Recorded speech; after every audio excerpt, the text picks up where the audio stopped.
1939, cuando empezó en Europa la Segunda Guerra, ya se perfilaban hace unos años los dos bandos que iban a enfrentarse. En primer lugar estaban las potencias del eje, formado principalmente por tres países: Alemania, liderada por Adolf Hitler; Italia, donde Benito Mussolini ha ocupado el poder; y el Imperio del Japón, cuyo emperador era Hirohito, o el llamado eje Tokio-Roma-Berlín, había empezado a formarse en 1936, pero recién se consolidaría tras el comienzo de la guerra, con el Pacto Tripartito de 1940. Frente a ellos se encontraban los aliados, cuyas potencias centrales fueron al principio Francia e Inglaterra. Muchos cambios ocurrirían en este bando. Pronto, como veremos, el líder de la Francia libre pasaría a ser Charles de Gaulle y Winston Churchill se convertiría en el primer ministro de Gran Bretaña. Además, todavía debían entrar en escena dos países que tendrían un papel protagónico: Estados Unidos y la Unión Soviética. Ahora, ¿cómo llegamos a esta situación? Para entender el camino a la Segunda Guerra es necesario retroceder 20 años. La mayoría de los historiadores están de acuerdo en que la Segunda Guerra Mundial se origina en el final de la Primera, y en particular en el Tratado de Paz de Versalles de 1919. Este tenía muchos puntos débiles, y uno de ellos era lo mal parada que dejaba Alemania, que debía pagar una indemnización millonaria, desmilitarse casi completamente y además perdía miles de kilómetros cuadrados de territorio. Muchos lo veían como una humillación. Pasados algunos años, Europa parecía vivir una época de crecimiento, y sus políticos buscaban la paz. Pero la severa crisis económica de 1929, sumada al rechazo por el comunismo, permitió que los nacionalismos más duros generaran poder. Ese fue el clima que aprovechó Adolf Hitler para convertirse en canciller en 1933. Llegados a este punto, la paz estaba abiertamente amenazada. A Hitler le tomó solo 6 años llevar a Europa a una nueva guerra mundial. Empezó por restablecer el servicio militar en 1935, comenzando el rearme del país. Luego logró en 1938 que Austria se incorporara a Alemania, y a continuación invadió Checoslovaquia. Francia e Inglaterra, mientras tanto, practicaban lo que se conoce como la política de apaciguamiento. Intentaban evitar o retrasar la guerra, otorgando concesiones, porque no les convenía dada la situación interna de sus países.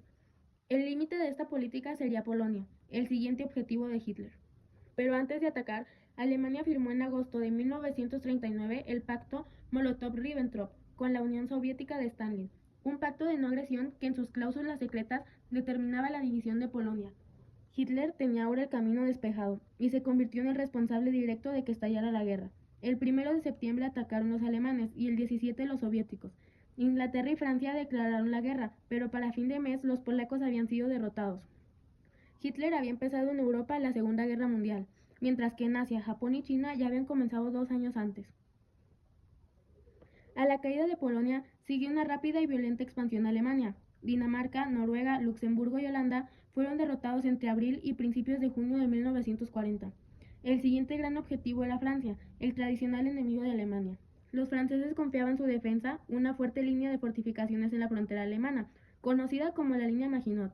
Desafortunadamente, la línea Maginot acababa en la frontera con Bélgica, lo cual fue aprovechado por las fuerzas alemanas. Bélgica y la defensa francesa de la zona cayeron rápidamente, y las fuerzas alemanas irrumpieron encerrando a los aliados.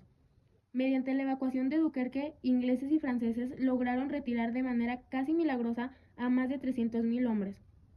Pero el futuro de Francia ya se encontraba sentenciado. El 22 de junio se firmaba una rendición incondicional que le dividiría en dos: una parte controlada por las fuerzas alemanas y la otra con la capital en Vichy dirigida por el mariscal Pétain. Los alemanes habían logrado venganza por el Tratado de Versalles. A pesar de las esperanzas de Hitler, los ingleses, con Winston Churchill como primer ministro desde mayo, no se rindieron. El 10 de julio comenzó entonces lo que conocemos como la Batalla de Inglaterra, un prolongado enfrentamiento entre la Guerra Fuerza Aérea Alemana, conocida como la Luftwaffe, contra la Royal Air Force RAF británica. Durante meses, los alemanes bombardearon Inglaterra, enfrentándose por conseguir el dominio aéreo.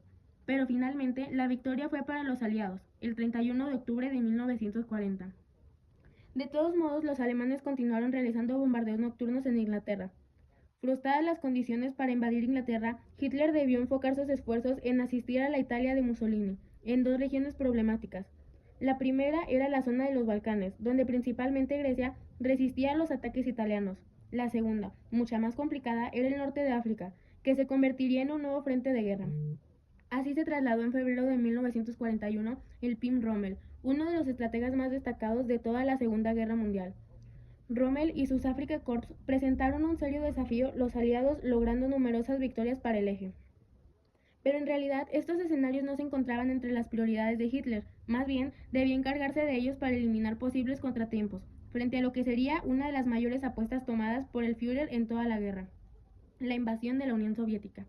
Mirando el pacto de no agresión, el 22 de julio de 1941 dio inicio la Operación Barbarroja, una invasión conformada por 3 ofensivas simultáneas a distintas partes del territorio soviético.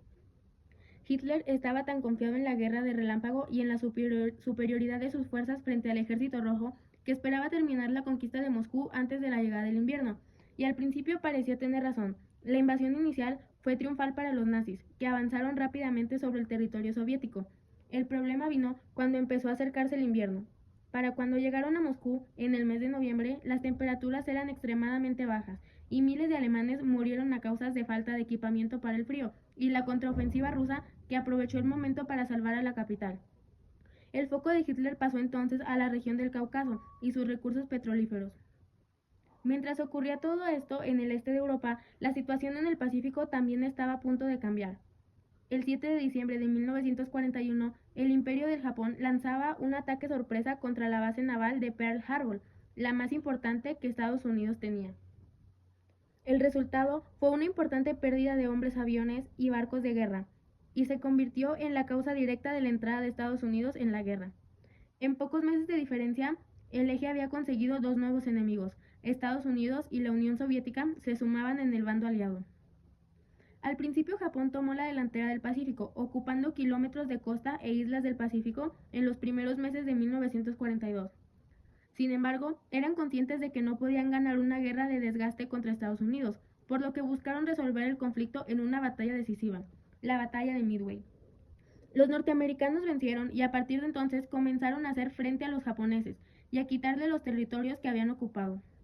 En paralelo, las cosas no marchaban mejor para Hitler en Europa, ya que su campaña por el Cáucaso, la llamada Operación Azul, lo llevaría a la batalla de Stalingrado, uno de los momentos bisagra de la guerra. La orden soviética era clara: defender la ciudad o morir en el intento. Los enfrentamientos comenzaron el 23 de agosto de 1942 y se prolongaron hasta el 2 de febrero de 1943. Los combates se liberaron casa por casa y fueron sumamente violentos. Stalingrado se convirtió en una de las batallas que más vidas costó en toda la guerra para ambos bandos. Los soviéticos terminaron saliendo victoriosos y meses más tarde vendría la batalla de Kursk, el 5 de julio de 1943, donde los tanques soviéticos derrotaron a los temibles Panzers alemanes, en la mayor batalla de tanques de la historia. A partir de aquí, las fuerzas de Stalin comenzaron en la poderosa ofensiva que no pararía hasta llegar a la mismísima capital alemana. Al retroceso en el este se sumarían los problemas en Italia, donde las fuerzas aliadas desembarcaban en Sicilia, tras tan solo algunos días después de que los rusos vencieron en Curso. Como consecuencia de esto, Mussolini fue brevemente depuesto y detenido por los italianos que temían rendirse. Sin embargo, los alemanes lo liberaron y lo nombraron el líder de la República Social Italiana, dividiendo el país en dos. Las fuerzas aliadas que avanzaban desde el sur liberaron finalmente Roma el 4 de junio de 1944. Mussolini se refugió en el norte, pero sería fusilado por partisanos al año siguiente, el 28 de abril de 1945. Pero la atención de Hitler debía estar puesta atrás en el frente occidental. El 6 de junio de 1944, 2 días después de la caída de Roma, cientos de miles de soldados aliados desembarcaron en las playas de Normandía como parte de la Operación Overlord. Fueron necesarios violentos combates, principalmente en la playa denominada Omaha, pero los aliados lograron finalmente poner pie en Europa occidental. El éxito de la invasión de Normandía, que llevaba años en planeamiento, fue determinante para el resultado de la guerra.